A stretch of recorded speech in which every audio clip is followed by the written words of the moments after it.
certo? Antes de falar da dislexia, eu vou só fazer um resumo bem rápido. Que a gente fala da propriocepção. A Isso. propriocepção é que a gente considera o sexto sentido, porque, na verdade, a propriocepção, ela vai dar toda a informação do corpo para o cérebro e tudo que ocorre, e, inclusive o tônus muscular, né? Então, Ótimo. ela vai integrar todos os outros sentidos. A visão sozinha, a audição sozinha é insuficiente para que a gente tenha uma percepção. Mesmo para que a gente veja e interprete aquilo que a gente vê, a gente precisa dos outros sentidos. A propriocepção, ela tem essa função, é de integrar todos os sentidos, audição, visão. Então, é um sistema muito importante que deveria sempre ser avaliado, porque é o princípio de tudo, né? Como você falou, da homeostasia, né? De uma estabilidade das funções. Então, em particular, nesse sistema tônus tônico, né? O sistema tônico postural, o, pode dizer, o sistema de equilíbrio fino. Então, ele é dependente do sistema proprioceptivo. Você falou do sistema nervoso autônomo, ele também está ligado ao sistema proprioceptivo. Então, ele abrange tudo, tudo. Então, por ele, a avaliação do sistema proprioceptivo é muito importante. Então, como que eu posso avaliar esse sistema proprioceptivo? É através da postura, né? Como eu Vou avalio até a arrumar minha visão agora. através... Hã? Vou até arrumar minha postura aqui para já mandar um sinal Ah, melhor poxa, para o eu tô cérebro. aqui também. Ixi. Ó, fisioterapeuta. Então, da mesma forma que eu avalio a acuidade visual, eu tenho os olhos, né? Que são os órgãos, né? Da visão. Quer dizer, da visão são os olhos. Da audição, o ouvido. Da propriocepção é a postura. Então, a avaliação postural, ela é imprescindível em qualquer especialidade médica. Só que isso não é de conhecimento da maioria, né, dos colegas, né, porque não é ensinado. E também existe um porém. É, Normalmente, vamos dizer assim, o paciente vai até o médico quando ele tem uma doença, que ele já tem uma doença, né? No caso da disfunção proprioceptiva, às vezes os sintomas são sintomas, tem sintomas, mas não se encontra uma causa, né?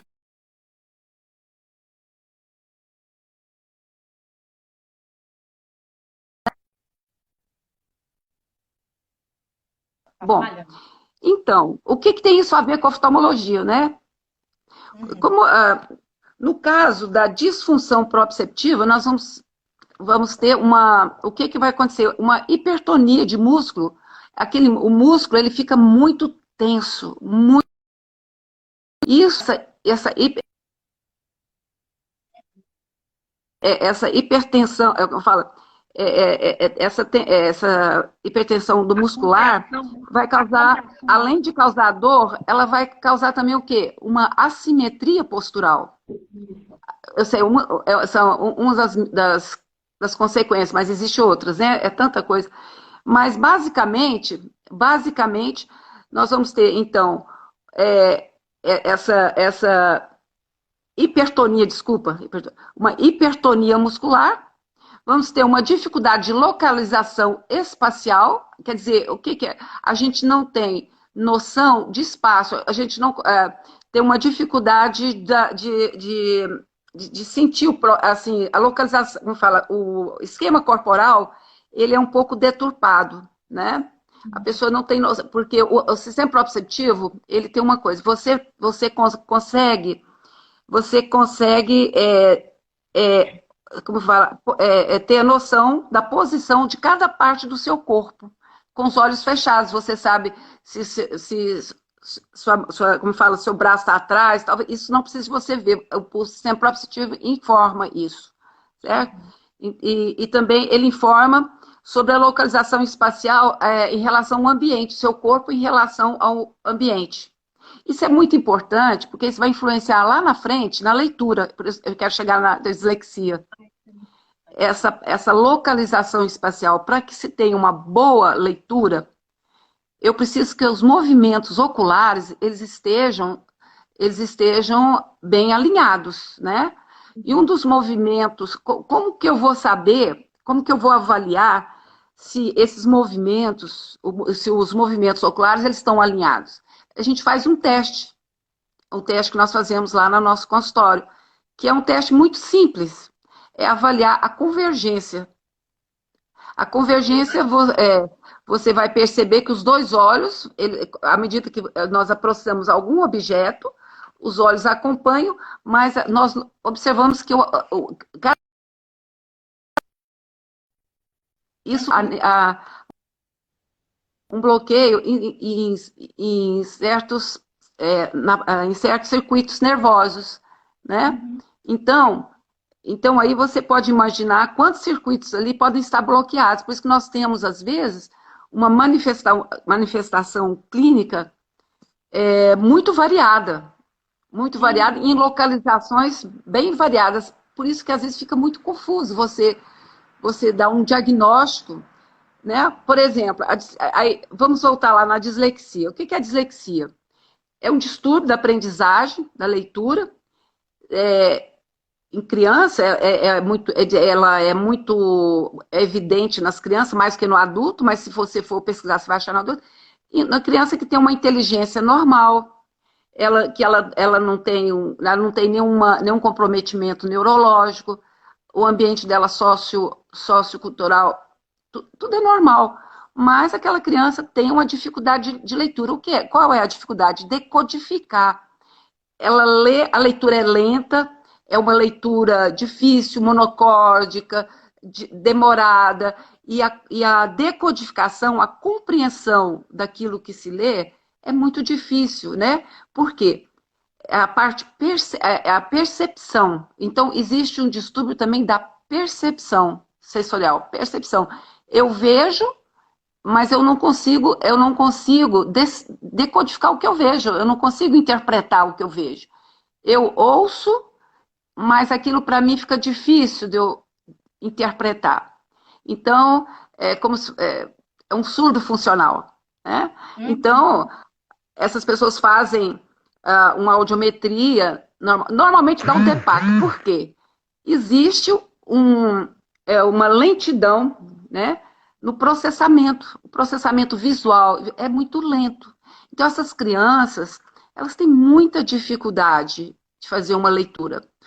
E junto com essa dislexia, com essa dificuldade de aprendizado, pode vir outros sintomas, né? Pode vir, por exemplo, déficit de atenção, dificuldade de concentração, disgrafia, a escrita é muito bagunçada. A criança não consegue escrever numa linha reta, ela sai da linha, né?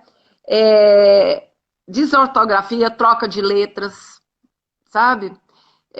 Uma série de coisas. Eu estou falando assim, o que eu estou lembrando, assim, de uma forma mais... E essas crianças, não estou falando de criança, o adulto, à medida que ele vai crescendo, vai melhorando, ele consegue adaptar, mas... Tá. Essas crianças, como eu falei, existe uma dificuldade de localização espacial, são crianças estabanadas, aquelas que andam, esbarram nas coisas, caem com facilidade. Exatamente. Né? Isso é essa daí, doutora. Muita gente é assim. Isso aqui, ó. Eu tô com óculos aqui que a senhora me recomendou. Tá vendo? Nós temos que chegar lá no negócio dos E o surpreendente na clínica, é lógico, tem muitas crianças que vêm encaminhadas pelos psicopedagogos, neuropsicólogos, vêm encaminhadas, então já vem com certo diagnóstico. Mas muitas vezes, aleatoriamente, os pacientes que vêm para um exame oftalmológico normal, é detectada a dislexia e que nunca imaginavam que tinham aquilo. Então eu falo, poxa vida, é por isso disso, por isso. Aí começa, assim, a se descobrir. E o melhor dessa história que a gente pode dizer? Que tem tratamento, né? É um tratamento, é uma patologia, vamos dizer, patologia funcional, né? É lógico que todo caso que tem funcional pode ter um lesional, pode ter uma comorbidade, né? A gente não pode dizer, tudo é isso. Não. Na nossa avaliação, nós vamos ver, por exemplo, um exame neurológico. O paciente tem uma epilepsia, tem alguma outra comorbidade, é bom. Por isso que é uma avaliação multidisciplinar, né? Então, o neurologista, muitas vezes, o problema não está nos olhos, está na mandíbula, porque é um captor postural importante, né? Então, o dentista, que às vezes que vai resolver esse problema da dislexia, não é o oftalmologista. Uma outra parte importante dentro desse contexto da avaliação da postura, um outro captor postural que manda informação para o cérebro para ele poder, né, manter essa postura, o apoio plantar. Uhum. O apoio plantar também é muito importante. Então, nós consideramos esses 3 captores posturais os mais importantes. Então, é importante que se avalie esses 3 captores, né? Então, às vezes é suficiente para corrigir, lógico, eu falei assim, nessa parte física, né? Uhum. Às vezes não, eu preciso do dentista, às vezes preciso do fisioterapeuta, né, ou que trabalha com essa parte né, que vê essa Para parte corrigir da a simetria, né, podologia. doutora Nádia? Para corrigir a simetria também, né? Postural, ou para dar algumas dicas também, né? Com relação à postura, Como? até na hora do estudo, né, doutora Nádia? Não sei se você está me escutando bem. A criança, quando ela vai para a sala de aula, parece que tem estudos falando também da postura que ela deveria ficar na carteira.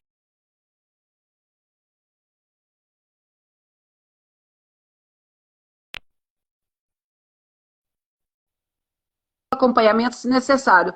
Por exemplo, a neuropsicóloga, importantíssima avaliação da neuropsicóloga, porque ela vai avaliar onde é que está porque aquela criança que ficou algum tempo com dificuldade, ela vai ter alguns bloqueios, né? Então, a neuropsicóloga ela vai fazer uma avaliação para localizar algum outro tipo de dificuldade que essa criança apresenta, né? As psicólogas, as psicopedagogas que eu trabalho, que eu conheço, elas me falam também de fazer o treinamento cognitivo, fazer um treino cognitivo, por algum tempo. Bom, em relação ao restante, é importante fazer uma reeducação postural, né, que você está falando, entra aí um pouco o trabalhar, por exemplo, os exercícios de respiração, né? Trabalhar o diafragma, trabalhar essa musculatura, essa trapézio, né? Cervical. Né? Trapézio, Porque se tiver bloqueado, inclusive pessoas que têm o zumbido, tá? Zumbido, quando né? se trabalha essa região, melhora bastante o zumbido. Tá ligado? O que eu vou te dizer? Então, educação postural, respiração, exercício dessa região aqui. Reeducar, por exemplo, quando existe essa insuficiência de convergência, existe uma correspondência com a musculatura dos membros inferiores. Os extensores rotadores, eles estão como fala? Hipertônicos, né? Não é que fala. Então, esses pacientes, normalmente, eles têm os pés em V. Eles não conseguem ficar com os pés paralelos, né? Então, às vezes, tem que fazer uma reeducação. A marcha, por exemplo, dessas crianças. Às vezes, a hipertonia é tão grande que eles não conseguem calcanhar. Eles pisam com as pontas dos pés. Eles andam nas pontas dos pés. Então, são coisas que têm que ser reeducadas, né? Deixa eu ver se... Tem algumas coisas, eu não lembro de tudo. Eu queria aproveitar, doutora Nádia, só para aproveitar a sua fala e introduzir a questão também, a senhora falou da postura, falou de todos os as possibilidades, né, que tem aí de trabalho, de tratamento. E eu queria falar também, Sim. assim, só com relação à questão dos músculos, né? Porque a gente sabe que esses captores muitas vezes estão lá nos pés, mas o receptor está no pescoço, como a senhora falou, né? E ali, é por isso que a pessoa sente uma dor, às vezes, no pescoço. O captor no pé está ligado com o receptor no pescoço. Sim. E aí, o que eu ia falar é que existe tratamento da fisioterapia, que é o seu trabalho, com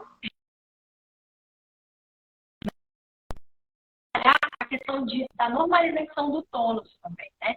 Além da postura, a gente poder fazer esse trabalho de, além de trabalhar toda a questão postural e reestruturar a postura daquele indivíduo, né? Que isso já vai formar o cérebro dele de nova forma, né? De uma forma diferente. A gente trabalhar também o tônus, que é uma das bases, né? O que está hipertônico e o que está hipotônico. Isso é um trabalho que eu faço de base e eu acho que poucos fisioterapeutas conhecem, é por isso que eu queria chamar a atenção também. Mas eu queria perguntar para a senhora, com relação a tudo isso, eu queria entrar também, porque eu achei muito interessante uma paciente, por isso que eu cheguei na senhora, que foi uma paciente que foi na senhora. E quando a senhora fez os testes, que são testes também de avaliação postural, né, que vê lá se o músculo está encurtado ou não, né, principalmente da região cervical, né, ver se tem alguma assimetria pela escola postural lá de Portugal. E aí, quando a senhora coloca o prisma, né, coloca o prisma certo para aquele paciente, existe uma normalização do tônus, né? Então, eu achei aquilo incrível, né? Sim. E ajuda a postura na hora, a postura já entra, né? Então, eu acho que é muito importante passar pela avaliação do oftalmologista, é imprescindível, e depois que ele fizer essa correção, ele ir para o fisioterapeuta, para o dentista, para fazer a correção nos captores, que são muito importantes dos pés e da mandíbula, mas de todo o corpo, né? De forma geral. É importantíssimo. O que eu ia te dizer? Pois é, e os resultados são assim, fantásticos. Lógico que tem casos que precisam de mais, né? Mas tem casos assim. Bom, eu não posso ficar falando demais, né? Quem pode dizer isso são os pacientes. Isso ajudará muito. Porque a gente fica muito entusiasmada, né? A gente fica assim, apaixonado, né? Porque é dar solução, né? A gente tentar dar solução, né? Lógico, por mais, agora, lógico, pode existir outros problemas, né? Associados, que às vezes pode ter um problema psiquiátrico, que aí foge um pouquinho, tudo existe, né? Mas já melhora bastante, já colabora bastante para, né? Mas o que eu posso te falar mais? Pode fazer perguntas. Eu queria também perguntar para a senhora se tem como a gente fazer uma diferenciação, porque eu tenho uma dúvida. A questão é a seguinte: a gente sabe que existe uma nova, poucas pessoas conhecem, onde a gente tem aí uma associação à síndrome de deficiência postural, né? Onde a gente tem uma associação com, por exemplo, cefaleia, cervicalgias e tudo mais. E lá no meio de tudo isso a gente tem a dislexia. Aí a minha pergunta é, como é que a senhora diferencia ou a senhora faz tem algum teste, como é que vem esse diagnóstico? Passa também pelo neuropsicólogo, pela pedagogia? Como é que é o primeiro contato do paciente? Para onde ele tem que ir? Se ele tem, por exemplo, lombalgias, ostalgias, várias dores no corpo, né? Porque ele tem essas assimetrias, né? Tem um quadro também de problemas de limitação na aprendizagem, de uma maneira geral. Nem sei se só a dislexia, mas nem sei qual seria o termo ideal para falar. Mas qual é essa diferença aí? E como que ele vai? Essa síndrome da deficiência postural, ela pode manifestar de 3 formas. Cognitiva, né, que é a dislexia, a muscular, que é dor, né, pode ser uma dor, normalmente dor, e a vertiginosa, né. Agora, na criança, predomina mais a parte cognitiva, e no adulto mais a dor muscular. E uma coisa que é importante falar, deixa eu ver aqui, fadiga crônica. Fadiga Isso é muito importante. crônica, porque essa musculatura ela é tão tensa que ela não relaxa, e é um gasto de energia muito grande. Então, são pessoas que estão sempre cansadas, né? Elas já acordam pela manhã sentindo cansaço, como se não tivesse descansado, né? Uhum. Bom, a sua pergunta, deixa eu a gente faz também anamnese, né? A gente, pelo meu exame, só o fato de ter uma insuficiência de convergência, aquilo já me indica muita coisa. Aí eu já vou aprofundando, eu vou perguntando, tá? Aí o paciente vai confirmando, né? Às Esse é vezes o risco pelo de exame quê? físico. Desculpa só Oi? interrompendo aqui, porque tem pessoas que podem não estar entendendo essa questão da insuficiência de convergência. É porque a musculatura, um olho fica mais fraco e o outro mais forte, né, doutora Nádia? Na hora que a senhora faz o teste, um Existe olho uma vai. assimetria de movimento. É uma Certo. assimetria do movimento, tá? Então, esse movimento, ele não está alinhado. O olho não está. Um vem mais rápido, outro vem mais lento, ou não vai, entendeu? Você percebe que esse movimento, ele está com uma dificuldade. Então, às vezes, a paciente queixa de dor cefaleia frontal, dor ocular, como se estivesse repuxando o globo ocular, como se estivesse repuxando. Uhum. Fotofobia, uma sensibilidade muito grande à claridade. Tem gente que não aguenta a claridade. Então, isso, ele já tem uma defesa diminuída à claridade. E hoje, a maioria fica em frente a um computador o dia todo. E aquela claridade, então, chega no final do dia e está exausta. Pode ter ardência, olho vermelho, ardência, é, sonolência a leitura, começa quando lê, quando lê já dá sono, preguiça de ler. Muita gente não lê, Uhum. não é porque é preguiçoso, é porque ele não está equipado para isso, ele não está preparado para isso. E eu acho que isso é até a questão de saúde pública, sabe? É saúde Porque pública, muita gente doutora fala Nádia. assim, ah, hã? Quando a Muita gente senhora fala assim, ah, coloca poxa, Quando a senhora fala. coloca um prisma no grau, que às vezes a pessoa já tem um grau ali de miopia de alguma coisa, né? Mas ela pensa que só tem miopia, astigmatismo. Mas quando a senhora vem com prisma e ela sente esse alívio na musculatura dela na hora, né? Na Que hora. tá tensa, e ainda consegue ler melhor, isso daí não tem preço, não. A pessoa, ela acha até que ela Não. fala assim, não, deve ter algum problema E, de inteligência. Não tem nada, não tem nada disso, né? Não é e é inteligência. instantâneo. A mudança é instantânea. É instantânea. Tânia. Então,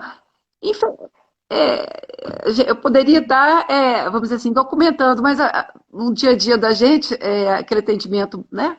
Mas a gente tem muitos casos interessantes. Eu ia falar um negócio, esqueci, não sei mais. Ó, é, Fala, pode a perguntar. senhora pode dar Não, um caso mais próximo, assim, se a senhora quiser falar, não precisa falar o nome da pessoa, mas a senhora deixa eu tem ver se tem alguma acompanhado coisa. aí, né, algumas pessoas ao longo desses últimos anos aí, algumas chamou mais atenção, né? Ah, tem. Tem. Nem Eu esperando. atendi um menino, eu atendi uma criança, pena que eu perdi o vídeo. Ele tinha um movimento nos olhos totalmente descoordenado. Aproximava o olho e saía, fazia totalmente descoordenado. Eu coloquei o prisma, esse menino, o olhinho dele entrou no eixo. Eu mesmo não acreditei. Uhum. Tem É muito casos assim. interessante. Tem uma colega, eu acho que ela está, não sei se é a Rosenita, ela me falou de uma criança que ela falava como se a língua fosse muito grande na boca, e ele falava com aquela língua. Então, Pesado. não, foi colocar o prisma, esse menino começou a falar normal, normal, assim, só pelo prisma. São coisas assim muito espetaculares, né? Interessante como é que é o estímulo nas áreas cerebrais, né? Como que essa questão desses captores, eles... Sim, porque isso cria-se como vou dizer, é, uma bagunça, né? Tem musculatura que está hipertônica, outra está hipotônica. Nessa região aqui da boca, então, tem muita musculatura, por exemplo, musculatura da deglutição. Então, às vezes, aquele músculo hipotônico em relação ao outro, ele vai comer alguma coisa, ele engasga, ele não consegue fazer uma deglutição. Isso, o doutor Afonso lá, ele tem um equipamento que ele coloca os eletrodos e ele vai avaliando a força muscular. Depois, então é interessante, existem os equipamentos, os aparelhos que demonstram isso, sabe? O doutor É muito Afonso de interessante. Portugal, né? É o Hã? oftalmologista de Portugal, né? É o seu mestre de Não, não, Portugal. não, dentista. É um dentista que Ah, é faz o em relação à dentista. musculatura da boca, Ah, olha tá? que interessante. Uhum. Aqui tem a Rocenita lá de Recife, eles estão fazendo a neurometria, Ah, aquela imagem cerebral, muito e interessante. que antes a diferença.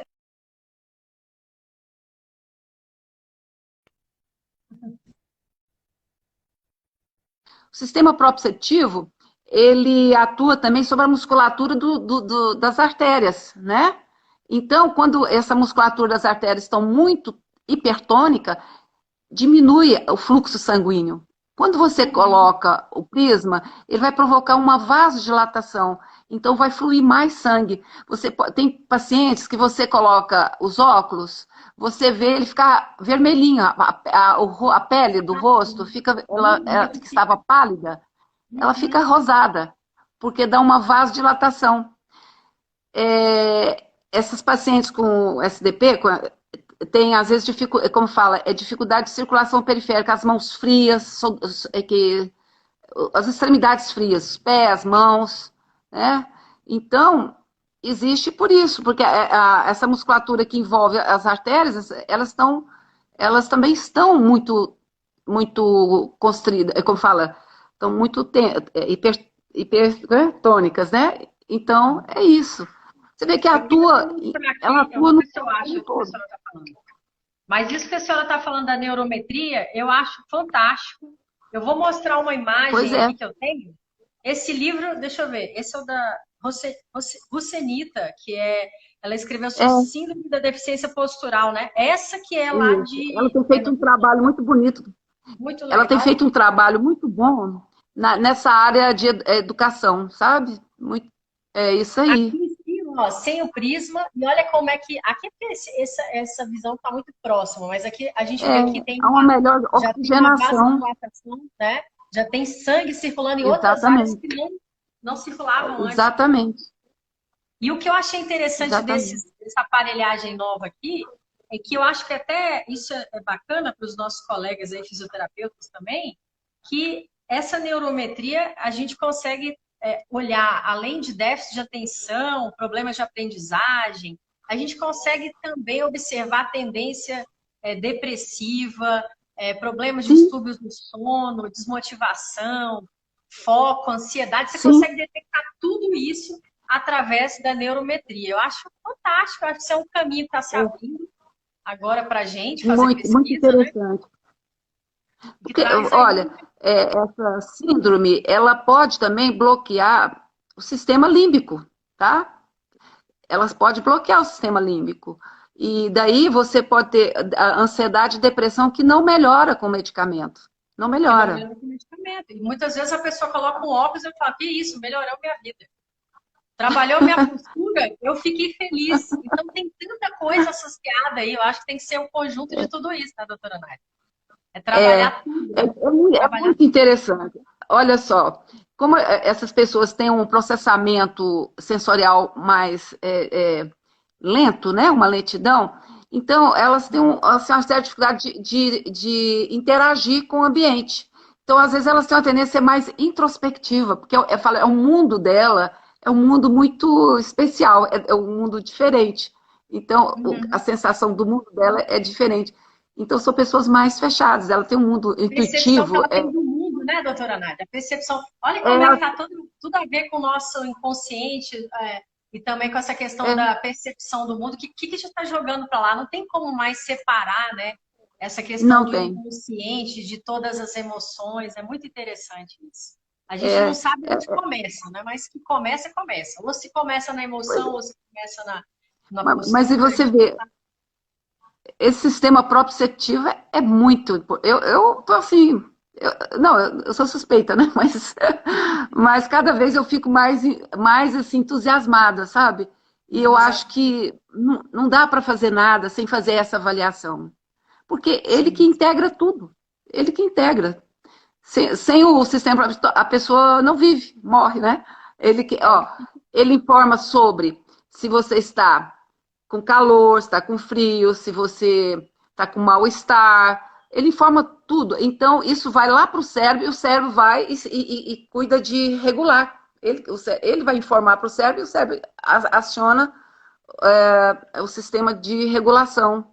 e Entendeu? totalmente inconsciente, né, doutora Nádia? Trabalhando com o sistema Inconsciente. nervoso autônomo, né? Eu queria até falar, olha como é interessante Tá isso aí. tudo junto. Às vezes a Tá pessoa tudo está com junto. ataque cardíaco, uma ansiedade, né? O sistema dela está sendo mal informado, ela está ali liberando açúcar lá, o fígado está liberando açúcar lá na corrente sanguínea, por quê? Porque está tudo É. desregulado. Então, é muito interessante ver esse trabalho do sistema, a importância da que são oftalmologistas assim diferenciados, né? Porque a gente não acha qualquer um que trabalha com dislexia, que trabalha com essa abordagem, é uma coisa nova, né? Até mesmo assim, É. fisioterapeutas para trabalhar com a parte de hipertonia e hipotonia. Então, são coisas que eu acho que a gente está fazendo aqui é despertar outras pessoas que são da área de saúde, psicólogos, pedagogos, né? Para que Sim. médicos, né, que interajam, que entendam. Porque muitas vezes ele está no consultório tratando uma pessoa e o problema está aí. E toda essa parte da própria percepção dele, né? Dessa percepção espacial, de estar todo desalinhado, mandando informação errada. Uhum. Né? Não é. Eu acho assim que o pessoal da área de psicologia, psicopedagogia, eles estão mais inteirados sobre esse assunto, sabe? Muito interessante, Mais porque já está inteirados. na frente, né, Mas doutora? isso não, Então, é um caminho que não tem volta. É um caminho que não tem volta, realmente. e, e eu queria aproveitar agora, doutora Nath, para ver, fazer essa ligação aí, que a gente tem que aproveitar e trabalhar em equipe, né? Muitas pessoas ficam solitárias no Sim, consultório aí, a gente tem que trabalhar em equipe, né? Tem que montar uma equipe. Se você não tem uma equipe, você tem que buscar um mas, oftalmologista dessa área, mas eu gostaria até de dar meu testemunho aqui dos meus pacientes que eu encaminhei para você, que com dor crônica há anos, sem solução, e os resultados foram excelentes. Por isso que obrigada, eu doutora. recomendo sempre o seu trabalho, porque eu acredito, né? E, assim, como dizer, os resultados que eu testemunhei foram assim, muito bons mesmo. Obrigada. Tipo, o pessoal entra triste e sai sorrindo. Porque aí a gente trabalha a propriocepção inteira, né? No corpo, trabalho emocional, Com porque eu também sou certeza. terapeuta. Mas eu queria até falar